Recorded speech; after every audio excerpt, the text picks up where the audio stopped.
Då är ni välkomna att ställa frågor till Anders. God eftermiddag Anders. Det blev dramatiskt i början av matchen förra veckan. Hur är det med dig idag? Och vad tänker du inför matchen imorgon? Ja, det var lite annorlunda än vad jag föreställde mig. Men jag gjorde en scanning igår och allt såg fint ut. Så jag räknar med att vara fit for fight till imorgon. Hur tänker du att matchbilden kommer se ut? Jamen, jag tror vi kommer till att ha mycket bold. Det har vi som alltid hemma, men især imorgon också. Det är ett lag som står djupt och kör på kontringar, jobbar hårt för de andra och är riktigt farlig på deras omställningar. Så jag tror vi kommer till att ha mycket bold imorgon. Går det att likna matchen imorgon med en match i Allsvenskan då, eller mer likt kanske mötena mot Vidi förra sommaren? Ja, det är svårt att jämföra Europamatcher och lag från Östeuropa med Allsvenskan. Så det blir svårt, och det är därför det är en svår match, för man spelar inte de matcher hver helg. Men kanske lite som Vidi, som också stod djupt och hade varit dygtig individuellt. Så kanske det kan bli det samma med ett bättre resultat.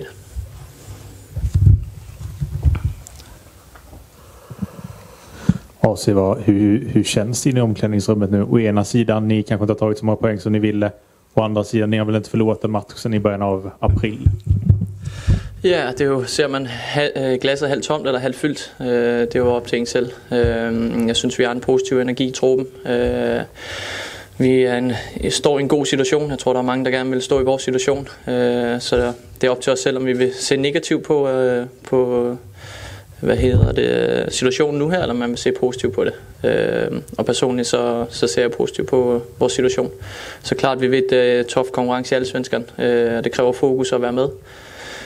Samtidig er det tough at spille i Europa, så det skal vi også bruge som muligt. Nu har vi fået 2 krydser efter Europamatch, och vi vill gärna ha en vinst i Allsvenskan också. Hur var det att spela matchen i torsdags med efter den där smällen?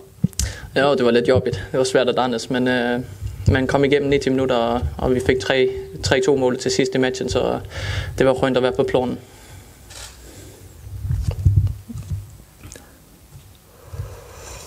Fler frågor till oss? Då tackar vi så jättemycket för det, Anders. Ja, tack.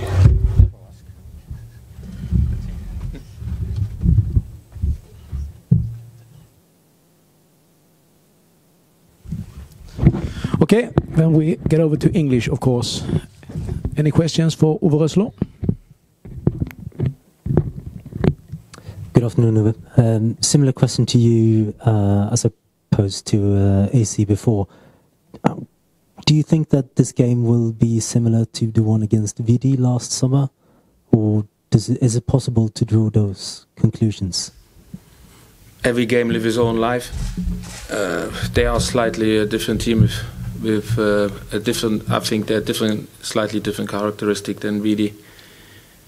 We are in a different situation as well. So I still think we will have the ball tomorrow a lot, like AC said. I think we will play hopefully against a low block for the majority of the time, and we need to be patient, and we need to have movement in front of the ball, what will make it over time very difficult for our opponents to deal with. I think the team will be difficult for me to see that the decision of the game will be made in the first 15-20, maybe in the first half.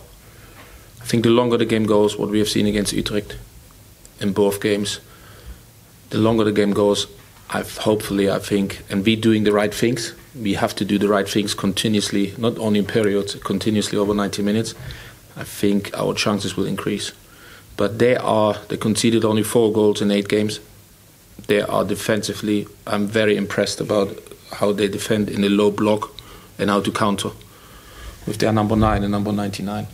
So there will be a challenge for us to have the ball a lot, to invest a lot in creating and moving the ball around, but also have always a good structure for our counter press. In terms of selection, are everyone except for Traustason available for selection? We have available, but we have 1 or 2 issues. So they occurred today. So sometimes you can't. You wake up and then you get confronted with a new challenge. So we have to see. 1 or 2 challenges. What does it mean to have, presumably, Johan Dahlin back in goal? Of course, Johan is a absolute stable performer. Like I said before, since I'm here now, I can talk about my time.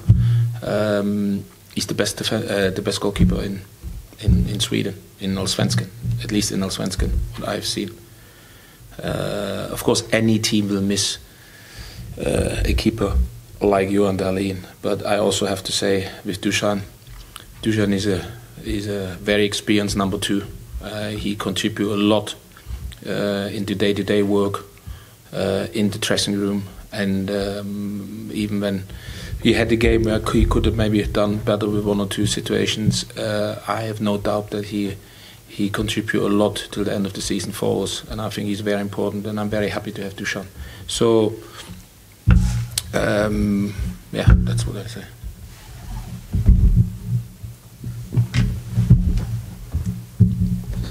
Similar question that I asked to AC. You haven't lost in 20 games. You've lost 1 home game in a year, and that was a 1-goal defeat versus Chelsea. How does it feel to pretty much never be able to lose games? You try to jinx us, or?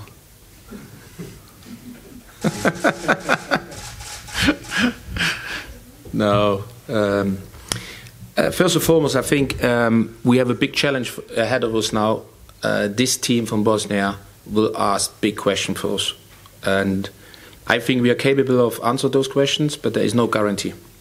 When you win against Utrecht like they did, and Utrecht is 3rd in the Eredivisie at the moment, so that says it all. But I also hope that we overcome this hurdle over 2 legs, and that means that we have, hopefully, and possible, have 8 games till the next break. These 8 games is business end for me already. After these 8 games, we know where we are. Hopefully 8 games, we know where we are in Europe, and we know where we are in the league. So on this block now of games, I hope and I wish and I expect that everybody is excited first and foremost, and everybody sees the opportunities. We have nothing to defend. We will not anymore in the league number 1. So we need to see the glass is half full, and we have to see the opportunity to make history again, to win things, to go into Europe. And to do that, we need an enormously team spirit, like we had last year. And I would like to mention one thing, because sometimes things will not be is unnoticed. When somebody wants to see what modern leadership looks like in a modern world of society and in football, then I would mention Lasse Nielsen. Lasse Nielsen acted last week after he got substituted after 45 minutes.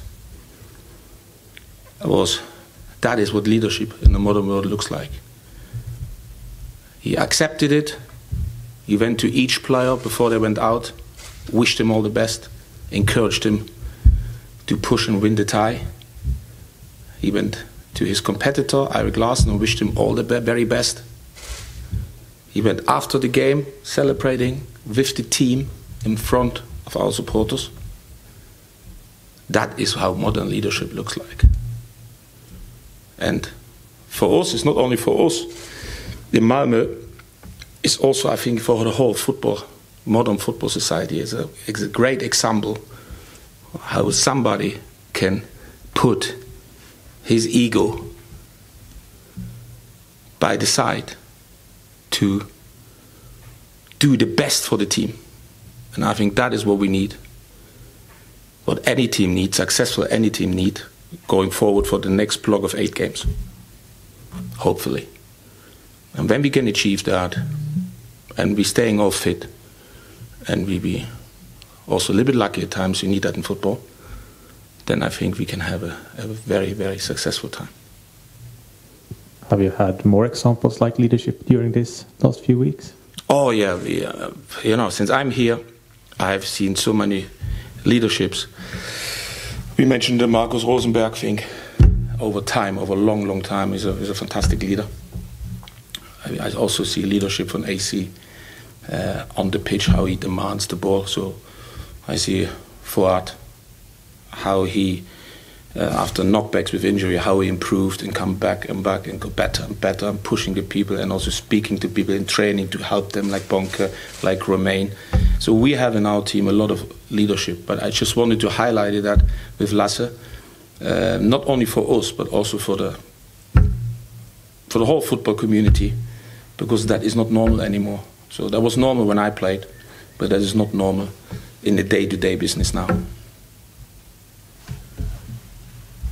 And sometimes it's good that he also get the recognition from you guys in the media, because last year he was one of the most stable and consistent performer, and this year he was that injury. That was a very, very tough one, and he's fighting himself back, and he will be back. There's no question about it. And I think sometimes you need also encouragement and support from the coach to highlight his very professional behavior, but helps us as a team massively.